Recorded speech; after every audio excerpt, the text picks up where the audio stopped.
La formation de l'ABC Fighters est revenue de Dakar où elle a obtenu sa qualification pour les play-offs de la Basketball Africa League. Paradoxalement, elle est en difficulté dans notre championnat. Nous essayerons d'en savoir un peu plus avec le président Touré Boubakari et le capitaine Stéphane Konaté que nous recevons maintenant. Quelques jours après l'expédition de Dakar, comment se passe le quotidien du club, président?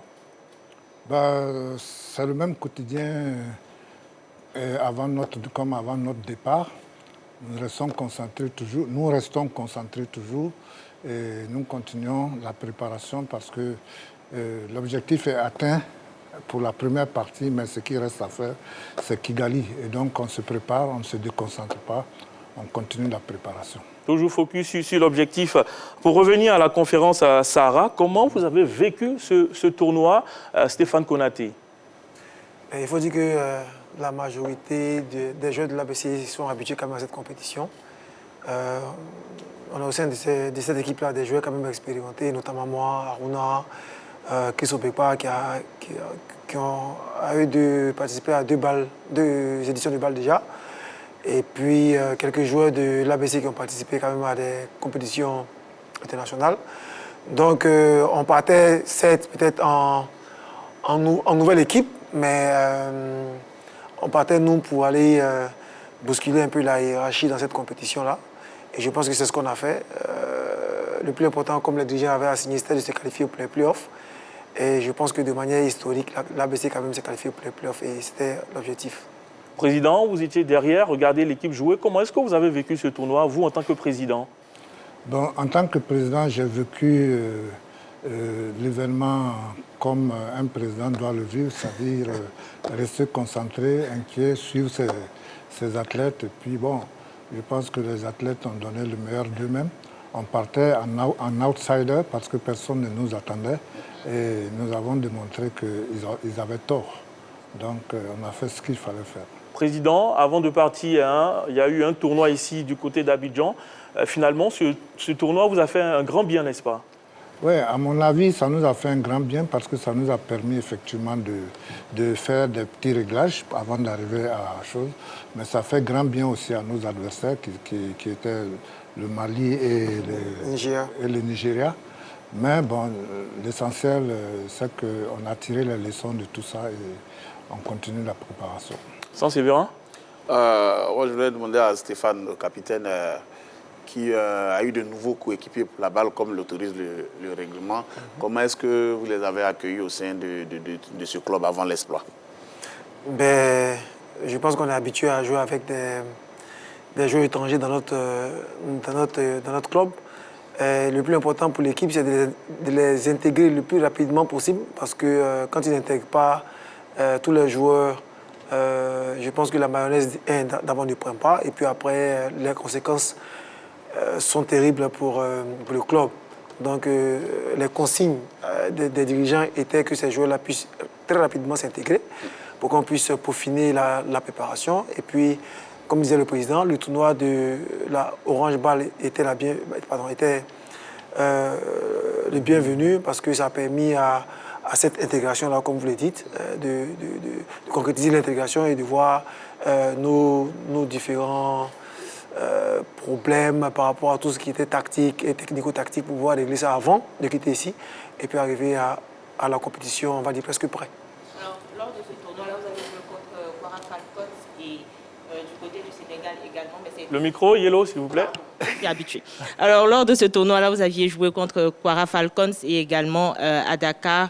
Ça a été pareil. Pourquoi est-ce que ça a calé du côté de Dakar? Quand on sait qu'on a joué déjà cette équipe-là du côté d'Abidjan. Oui, je vais vous répondre un peu techniquement. Kwara Falcons est une équipe atypique. Si vous regardez bien le parcours de Kwara Falcons, aucune équipe, à part peut-être le Stade malien, n'a battu Kwara Falcons de plus de 10 points. Même le champion en titre, l'AS Monastir, a battu Kwara Falcons de 6 points. Le REG aussi, pratiquement. Donc nous, quand on venait jouer contre le Kwara, le coach Mills a fait main de pied pour pouvoir avoir quand même une bonne dose d'informations sur cette équipe. On a essayé de de scouter cette équipe. Malheureusement, on n'a pas trouvé un fond de jeu réel qui permettait de pouvoir bloquer cette équipe-là comme il fallait. Malheureusement ou heureusement pour nous, on gagne cette équipe-là vraiment difficilement. Mais je pense que toutes les équipes, pour ne pas se comparer, mais toutes les équipes ont gagné cette équipe-là difficilement. Donc, c'était pas... je n'ai pas dit que ce n'était pas comme si on sous-estimait l'équipe, mais l'équipe même est difficile à jouer. Okay. Voilà. Super. Allez, après un bon début, hein, vous vous mettez en difficulté et la qualification obtenue au forceps. Qu'est-ce qui s'est passé réellement? Parce que l'équipe était bien partie et puis à un moment donné, on a commencé à douter. Réellement, non, mais c'est la compétition. Quand on est habitué à la compétition, on peut se donner des objectifs et puis arriver sur place, la réalité fait que vous réaménagez vos objectifs.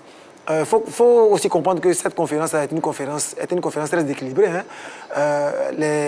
Le groupe même le prouve. Tu as 5 équipes sur 6 qui avaient le même nombre de victoires et le même nombre de défaites. D'après les organisateurs de la balle, c'est très rare parce qu'il fallait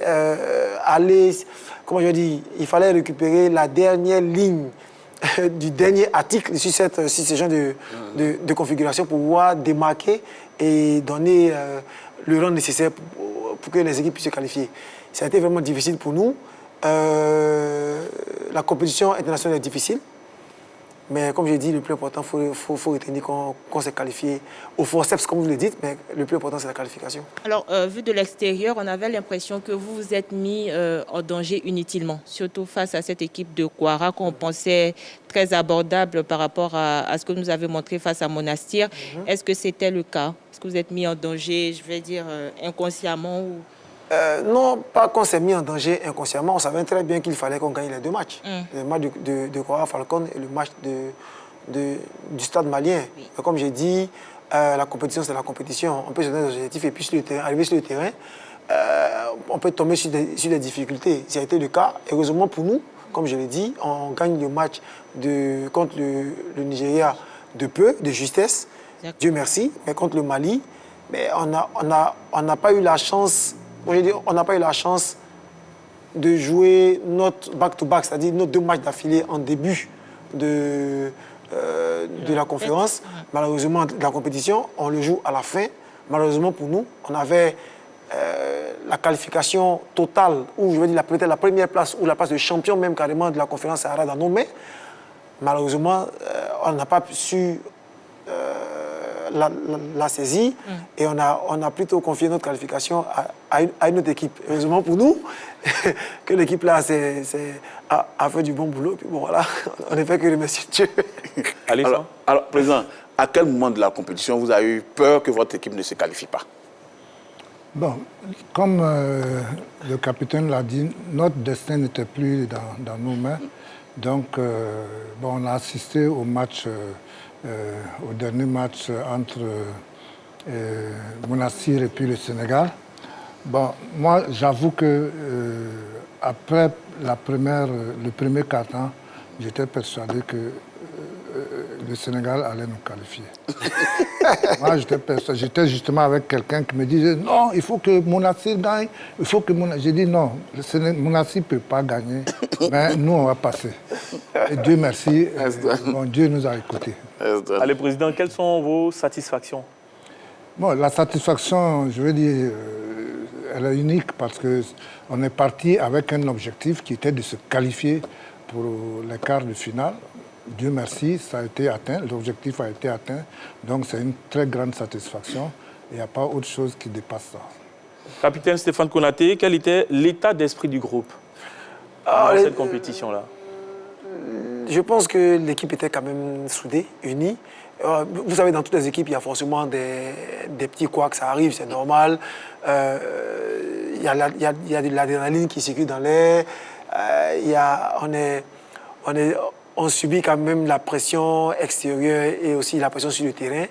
Après, comme j'ai dit, tant que tu as des joueurs expérimentés qui connaissent la compétition, ces joueurs-là essaient de recadrer un peu le groupe pour qu'on puisse se refocaliser sur tout ce qui est objectif assigné par le groupe, de se qualifier. Et puis bon, voilà, ça arrive, hein, y a des couacs, mais c'est pas ça le plus important, je pense. Président, êtes-vous satisfait du travail du staff technique dirigé par l'Australienne Liz Mills?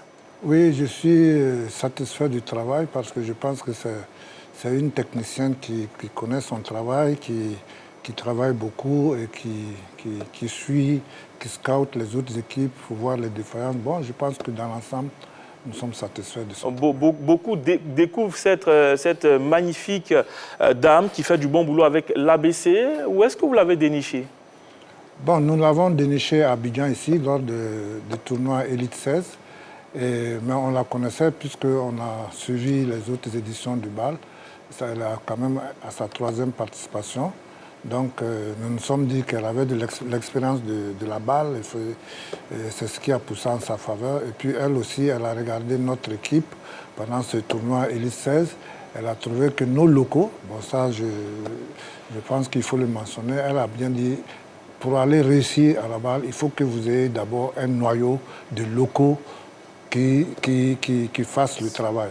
Et c'est ce que nos locaux ont fait. Donc, chaque fois que les imports avaient des difficultés, on alignait les locaux pour leur permettre de se reposer. Bon, donc voilà un peu la réussite. Yelo, une question? Oui, comment est-ce que vous avez apprécié la prestation de vos recrues? Bon, nos recrues nous ont donné satisfaction. Mais comme on dit, c'est le sport, hein, il y a des jours sans. Mais sinon, vous avez vu un gars comme Aruna, ce qu'il a fait pendant le match contre Monastir et tous les autres. Mais comme je l'ai dit tout à l'heure, il n'y a pas que les recrues parce que c'est pas parce que mon capitaine est là, je le félicite parce qu'il est resté constant. Et ça veut dire que si la base est solide, ceux qui viennent s'intègrent facilement. Et c'est ce qui a été le cas. Okay. Allez, Président, quel sera l'objectif pour les playoffs au niveau de la balle? Bon, ça c'est une question à laquelle j'ai déjà répondu plusieurs fois. Nous, l'objectif, c'est de ramener la coupe en Côte d'Ivoire. C'est notre objectif. Maintenant, on va l'atteindre, on ne va pas l'atteindre, ça c'est notre histoire. Mais nous, c'est notre objectif. On travaille pour ça. Donc après l'expédition de Dakar, nous allons tirer les leçons, nous allons peut-être faire des petits réaménagements, mais l'objectif, c'est de revenir. Et puis, comme je dis, là-bas, c'est 3 matchs. Il faut gagner les 3 matchs. 3 matchs, 3 victoires, sans? Non, moi, je voulais juste revenir à Stéphane qui parlait de pression. Mais lui, particulièrement, j'ai l'impression que quand il y a la pression, il aime bien ça, il se sublime. Il se Comment transcende. c'est possible, ça? C'est l'expérience. Je pense que c'est le quotidien des joueurs professionnels, que ce soit au basket comme au foot, partout dans le haut niveau. On se nourrit de la pression pour pouvoir exceller. Si tu ne peux pas supporter la pression, je pense que tu ne peux pas durer au haut niveau. Moi, je pense que j'avais quand même 20 ans que je suis dans le haut niveau. Si cette pression-là me fait peur maintenant, c'est que la porte de sortie n'est pas loin. Hein. Allez, Président, allez-vous faire de nouveaux recrues au niveau des recrutements? Est-ce que vous allez recruter? Et puis, est-ce que le staff technique va rester intact ou on va essayer d'améliorer le staff technique? Non, le staff technique va rester intact. On ne va pas faire vraiment de recrutement, mais on va faire des réajustements parce que nous avons un roster de 15 joueurs. Il y a 12 qui jouent. Donc, on a la possibilité de réintégrer les 3 autres qui n'ont pas participé. Et bon, ça, c'est des aménagements qu'on va faire avec le staff technique. Et puis, voilà. Donc, il n'y aura pas vraiment, peut-être au maximum, une nouvelle recrue, c'est tout. C'est ce qui nous autorise le BAL, mais pas plus. Pour renforcer un peu l'équipe, on va parler bien sûr des retombées. Quelles sont les retombées de la BAL pour l'ABC sur le plan financier, technique et même administratif, Président? Sur le plan technique, c'est sûr, ça nous apporte quelque chose. On apprend toujours, quand on participe à des compétitions de haut niveau, on apprend toujours. Et maintenant, sur le plan financier, pour le moment, c'est difficile à dire. C'est-à-dire qu'on ne va pas à la balle pour vraiment gagner de l'argent pour le moment. Et parce que nous avons dépensé beaucoup pour arriver à ce niveau-là. Et tout ce qu'on va recevoir de la balle va nous soulager, mais ne va pas nous donner des excédents. Allez, Président, finalement, a-t-on 2 équipes au niveau de l'ABC, une pour la balle et une autre pour les compétitions nationales? Non, nous avons, bon, on peut dire comme ça, mais nous avons une seule équipe, puisque les entraînements se font tous ensemble. Mais pour la balle, il y a les imports qui ne sont pas autorisés à jouer la compétition nationale. Et puis, donc, il y a une équipe pour le championnat et une équipe pour jouer, mais c'est les mêmes à 3-4 exceptions. Allez, Président, comment se fait-il qu'avec votre grosse armada, hein, donc, vous avez des difficultés dans notre championnat national? Ça, c'est à lui qu'il faut demander, non? Ouais, non, mais en tant que président, il analyse et puis après, je pense que le mieux placé également sur l'air de jeu, Stéphane Konaté. Je pense qu'on n'a pas de difficultés, c'est-à-dire que c'est le sport. Même l'année dernière, nous avons été champions, on n'était pas premiers. Donc, ça ne nous inquiète pas, on joue chaque match comme ça vient, et puis bon, on n'a pas d'inquiétude à ce niveau-là. Allez, Stéphane Konaté, vous êtes dans l'équipe capitaine. On voit une équipe à deux visages. Comment est-ce qu'on peut l'expliquer? En fait, moi, c'est le mot que vous avez utilisé, votre grosse armada. Ouais. C'est quoi la grosse armada? Oui, non, mais avec tout ce contingent qu'on a, quand même, au plan local, l'ABC, c'est l'ABC qui détient, on va dire, les meilleurs du moment. Konaté Stéphane, Moussa Koné, Ulrich Kra. Non, c'est pas une grosse armada. Il n'y a pas deux équipes de l'ABC. Il y a une équipe, pardon, il n'y a pas une seule équipe, il y a deux équipes. Une équipe de la balle, comportant les joueurs étrangers qui ne sont pas encore qualifiés ou bien qui ne sont pas qualifiés pour le championnat local.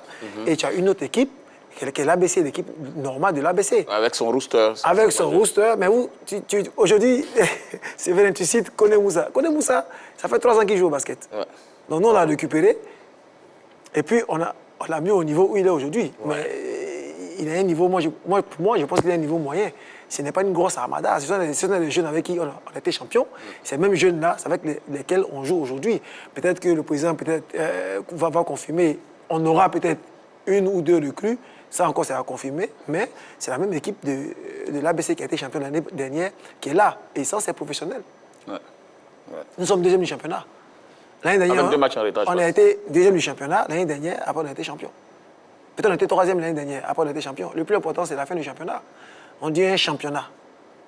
Donc, on peut passer par des difficultés puis après rebondir. Et voilà. Et puis, une difficulté, c'est quoi pour toi? Pour moi, une difficulté, c'est perdre des matchs. On n'a perdu que 2 matchs. Hier, notamment contre Abyss Sniper. Notamment contre Abyss Sniper. Mais Abyss Sniper, on perd le match parce que malheureusement, on n'avait pas encore commencé la préparation avec l'ABC.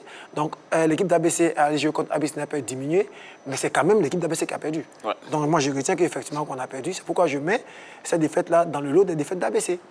Stéphane Konaté, où tirer cette confiance-là? Parce que quand on vous écoute, on sent une confiance pas possible. Où est-ce que vous tirez tout ça? Mais quand on voit la guerre, on ne va jamais vous perdre. C'est bien envoyé. On va toujours pour essayer de gagner la guerre. Mais la guerre se fait par plusieurs batailles. La première bataille, c'est le championnat. La deuxième bataille, c'est la balle. Aujourd'hui, la balle, Dieu merci, on est qualifié pour la balle. La seconde bataille, c'est le championnat. Ce n'est pas facile, ce n'est pas évident, parce que c'est quand même de grosses ressources que les dirigeants mobilisent pour pouvoir gérer la balle et le championnat. Ce n'est pas pour comparer, mais si vous vous renseignez bien, aujourd'hui, l'AS Douanes, qui est aussi à la balle, a joué 2 matchs, des matchs en retard aussi de leur championnat local. Ils ont gagné aussi de justesse, de 1 point et de 2 points. Ce n'est pas facile, ce n'est pas évident. Mais on va y arriver. On va y arriver, allez, Stéphane Konaté. Comment est-ce que vous réussissez à gérer ces 2 championnats? On sait qu'il y a la balle, il y a le championnat au plan national. Comment est-ce qu'on arrive à gérer ces 2 championnats-là? Je pense que, comme je disais, pour ne pas me répéter, c'est l'expérience qui fait, l'expérience de la compétition. Et aussi, vous savez, notre équipe est jeune, malgré tout. On a beaucoup de jeunes, surtout on va dire les joueurs locaux. J'aime pas trop les joueurs locaux, mais bon, on va dire les joueurs locaux qui sont beaucoup jeunes. Et pour eux, c'est une nouvelle expérience de pouvoir jouer 2 compétitions en même temps, dans la même période.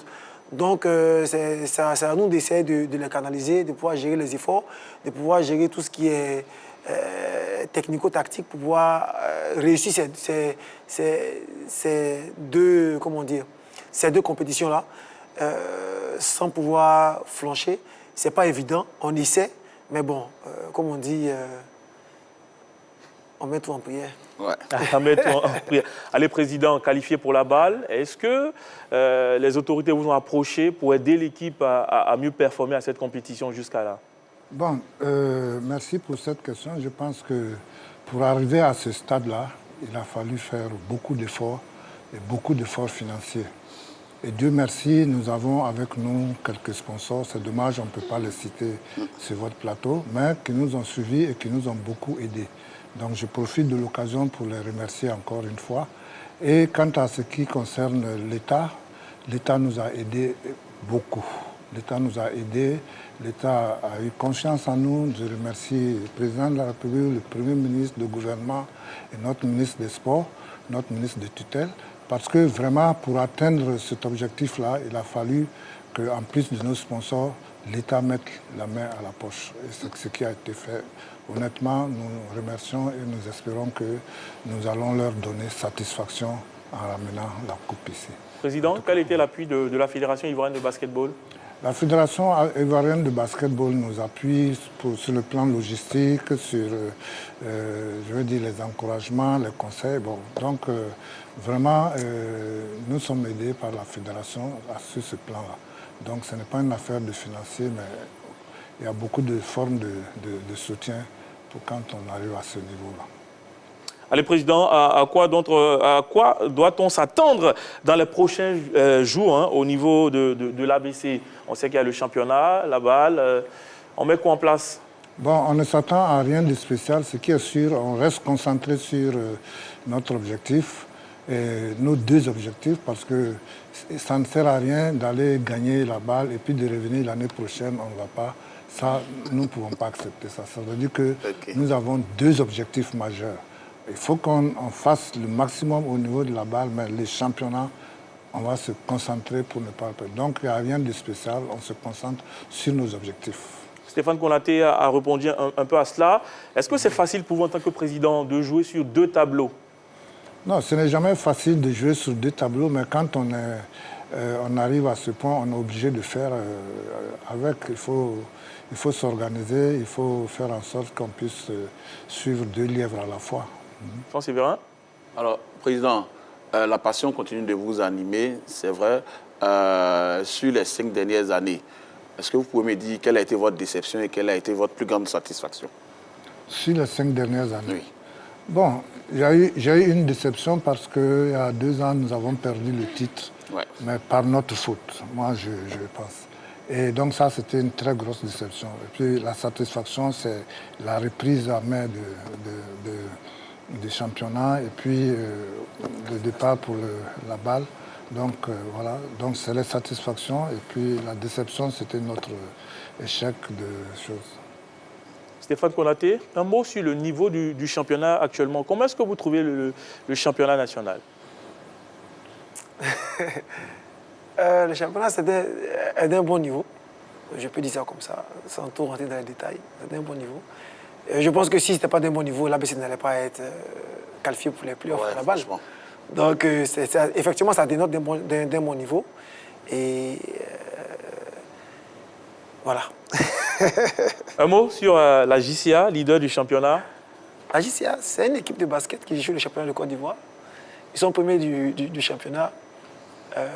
Félicitations à eux et j'espère qu'ils pourront continuer sur cette lancée. La JCA qui vous a battu. Pour être champion de Côte d'Ivoire? Oui, effectivement, la JCA qui nous a battu. Félicitations à eux. Comme j'ai dit, vous savez, c'est pas facile. C'est très facile d'arriver au sommet, mais pour y rester, il faut faire beaucoup d'efforts. Ben voilà. Mais bon, connaissant les dirigeants de la JCA, je pense qu'ils font beaucoup d'efforts pour pouvoir rester au sommet. Comme on dit, rendez-vous au sommet. Rendez-vous au sommet. Allez, donc il y a les hostilités, on espère. On se donne rendez-vous à la fin de la saison. ABC, JCA. Allez, Président, un mot à tous vos fans et au public sportif qui nous regarde en ce moment. La balle arrive très très bien. Bon, à tous nos fans, à tous les publics sportifs, c'est un grand merci. Et j'ai été très très touché par la réaction des fans et du public ivoirien parce que, étant à Dakar, nous avons reçu tellement de coups de fil, de félicitations, d'encouragement. Moi-même, j'étais sûr. Il y a des personnes qui appellent. On se demande comment, est-ce que lui, là, il connaît basket ou bien mais ça veut dire que l'ABC, comme c'est devenu un problème national, c'était le représentant ivoirien. Ouais. Les gens nous ont suivis au plus haut niveau. C'est pour ça que, justement, aussi, nous avons pu convaincre les autorités pour nous aider. Tout le monde a cru aux représentants de la Côte d'Ivoire. Donc, je les remercie et je souhaite qu'ils continuent à nous supporter, à nous donner leur encouragement. Et je remercie donc aussi, en plus du public, nos sponsors qui vraiment sont tout pour qu'on ne rate pas l'occasion. Stéphane Konaté, pour terminer. Merci à tout le monde, merci à la 3 de nous accueillir ici ce soir. Merci pour le soutien indéfectible. Merci aussi à tout le public ivoirien. C'est pas facile, c'est la haute compétition. Mais malgré ça, vous nous soutenez quand même. On vous fait pleurer, on vous fait rire, on vous donne des frictions, des palpitations, c'est normal. C'est la compétition de haut niveau. Merci de continuer de nous soutenir. Et puis on espère qu'on pourra, comme on dit, on ne va pas baisser la figure de la Côte d'Ivoire par terre voilà, à cette compétition. Merci. Allez, Président Stéphane Konaté, merci d'être passé nous voir. On va se donner rendez-vous très prochainement. En même temps, souhaiter bonne chance à l'ABC pour la balle. Allez, madame, messieurs, on va marquer une pause. On se retrouve juste après.